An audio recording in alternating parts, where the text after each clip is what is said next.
Nails Inc. is a concept which is nail bars and branded product range. We started in the UK in 1999, very much with the idea of doing great, affordable, quick services available to everybody in department stores, but also with a range of really fun fashion products that have great sort of fashion edge. We work with a lot of designers to create those colours and always try and be ahead of the game in terms of innovation and trends and the colour that you want right now.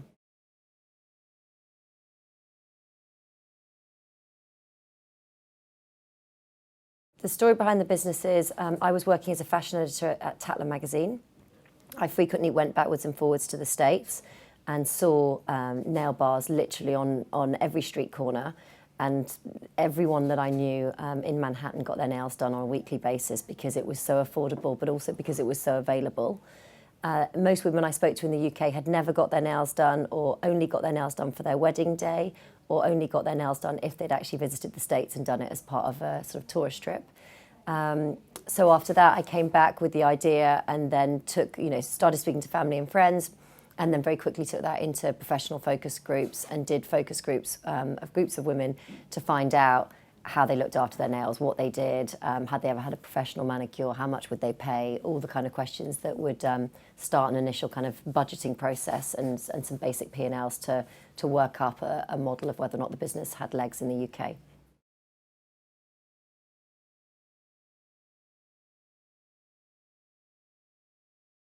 It was slightly different then because 99 was that real kind of dot-com era. So actually today, if you were trying to research anything or set up a business, it's so easy today to almost go onto the web and just get, mountains of information. You can kind of, through the web, become an expert on pretty much any subject, by just reading through the, kind of vast information that's out there on everything. It wasn't really like that then. So I guess what I did was I used all my existing contacts. I spoke to anybody that I knew that worked in any of the areas. So whether it was speaking to people who had raised money before or had set up retail businesses before, or who had ever invested in anything, even if it was something really small. I had a couple of friends that worked in commercial property, so I spoke to them about how would I do it, what kind of rents would I need to be paying if I'm looking at these areas. And I spoke to everybody really initially to try and find out the numbers, to try and put something together. But in doing that and in asking people questions about numbers, I learned quite a lot in terms of research about the market, because it naturally then kicks out some information.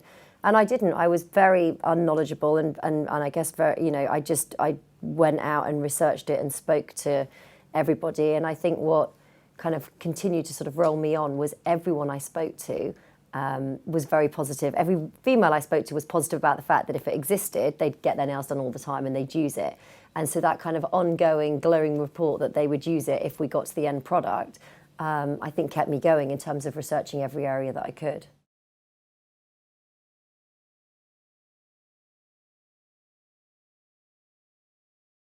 A lot of entrepreneurs will give you free advice, and if you know anybody that's ever set up their own business, even just for them to tell you, even if it's not the same commodity at the end of it, just for them to tell you a few pitfalls, a few things they struggled with or a couple of things to watch out for. I spoke to as many people as I could, and I also contacted, people that I didn't know to get information from them, some people in the beauty industry. I spoke to quite a few buyers before we actually went and pitched them about the concept. I would just try and arrange to meet with a buyer, and I guess use my network of what I knew from the fashion background and speak to somebody, even if they were a fashion buyer, about what would be right for a department store like House of Fraser, to try and understand a little bit about what the end customer, what the retailers and the end consumer would want as well.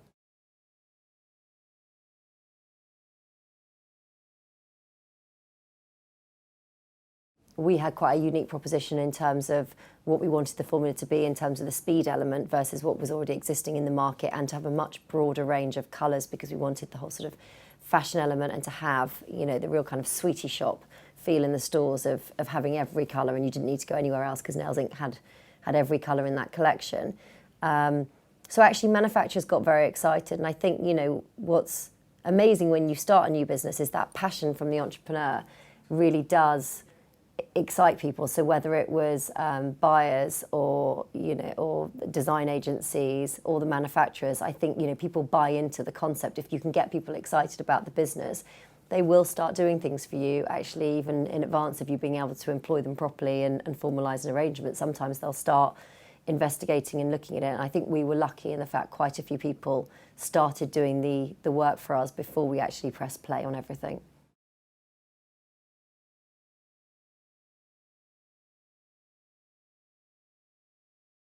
Back then, it was the year of the dot-com. So I went to see private equity who all wanted it to be a dot-com only business. And I think if we could have said it was only nailsinc.com, we'd have had vast amounts of money thrown our way. I mean, it was before there'd been any negative, any failures in that industry. So actually, most private equity were just desperate to get hold of them, particularly female propositions that you could put on the internet. That was the thing to invest in.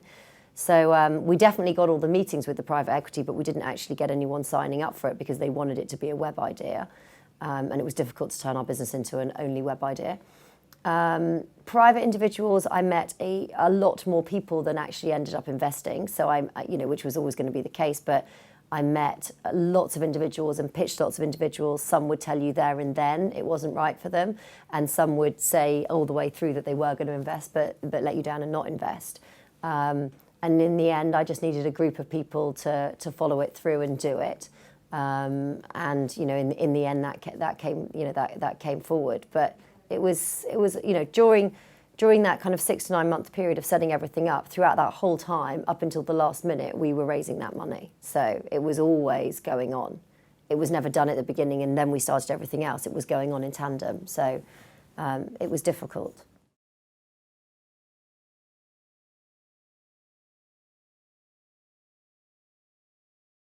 The biggest breakthrough was the first department store. So working out that the department store model was a good fit for us was a massive breakthrough for Nails Inc. because it meant that we could grow very quickly because there's already existing property.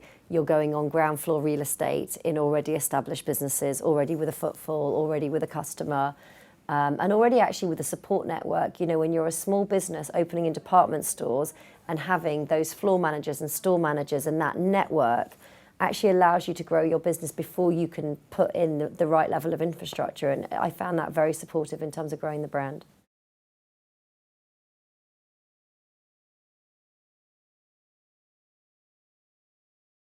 Because of my background, I employed a PR agency from day one. So I think probably different to a lot of companies that would employ a PR agency in a couple of years after some positive, results. I always felt that PR was completely essential to our business.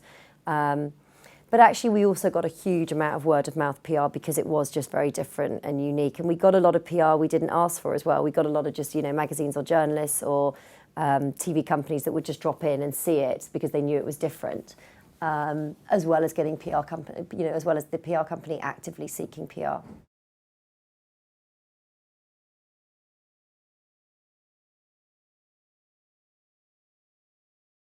I think what's amazing in recessions is there's always a few people that do particularly well. And I think beauty historically has always done well in downturns. It's always been the little treat that women continue to buy into because it's a great, feel-good, pick-me-up factor. It's fairly affordable. So beauty has always trended pretty well. Nails has, in particular, trended phenomenally well during the downturn.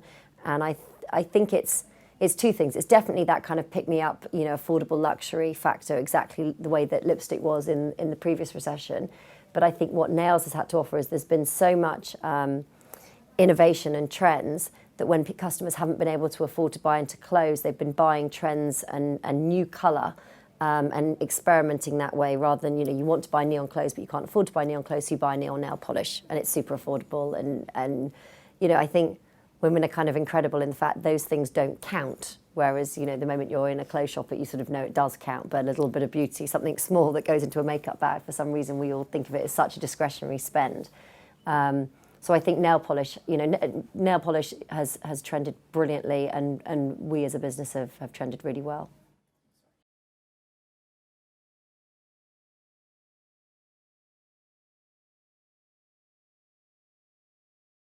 I think what's great about when you first start is is just that drive and that ambition. So I think I would have loved to have probably, not learned so many hard lessons in the first couple of years and known it all. But actually, what I think gets people to buy into you very quickly and what makes you a real business is that passion and that enthusiasm and that we can do it.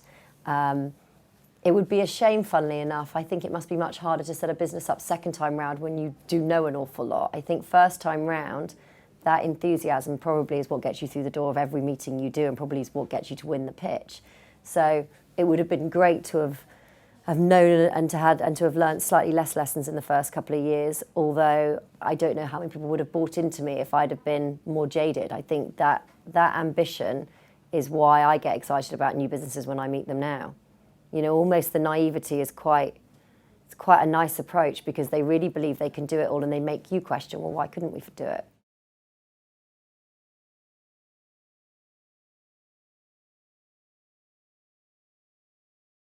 We have a great culture here, but it's taken years to probably get there.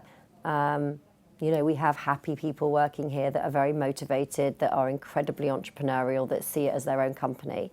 And I probably always had entrepreneurial people, whether I always had the right people. I think, you know, it's probably a bit like what I said before. I feel like my team's never been better, but, you know, I want to keep on making it better and better. So, but I think that culture takes a while to develop, and it's hard to get that culture when you're going through a lot of growth, because actually in growth stages people have to work incredibly hard, and keeping everybody motivated and getting that culture through is a full-time job. But I think we have it here, but it's hard to do.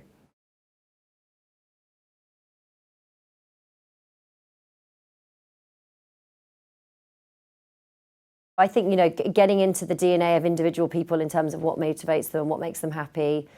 Some people are completely driven by, you know, money. Some people are driven by ambition and career opportunities. Some people are only motivated by training and what they're learning. You know, I think getting into the understanding of what makes people want to be here and what they want out of their role and giving them that flexibility. You know, for some people it's about working from home one day a week. For somebody else it's about coming in really early and leaving early. You know, I think it's being a modern employer today and being flexible. And, you know, some of my best people work the shortest hours, you know, but they are brilliant and they do 4 days a week and they're phenomenal.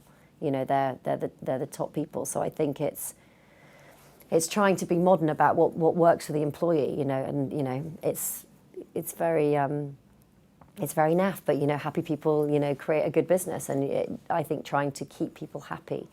And you don't get it right all the time, but I think the idea that you're striving to make it perfect means it's probably pretty good most of the time.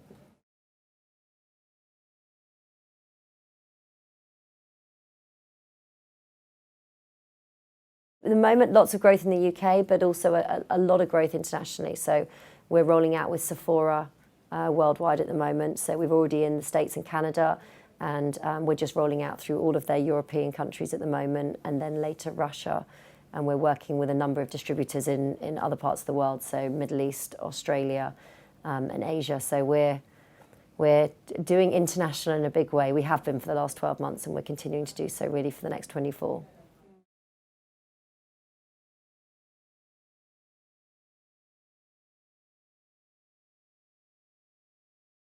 Having an amazing team, vital. I think constantly, never standing still, never thinking that what we're doing is good enough. I think I'm a ridiculously hard taskmaster on myself, not everybody else, but on myself, in terms of it's not quite good enough, we can make it better, we can do something different, we can improve this. And in all areas of the business, I always sort of think the best is yet to come.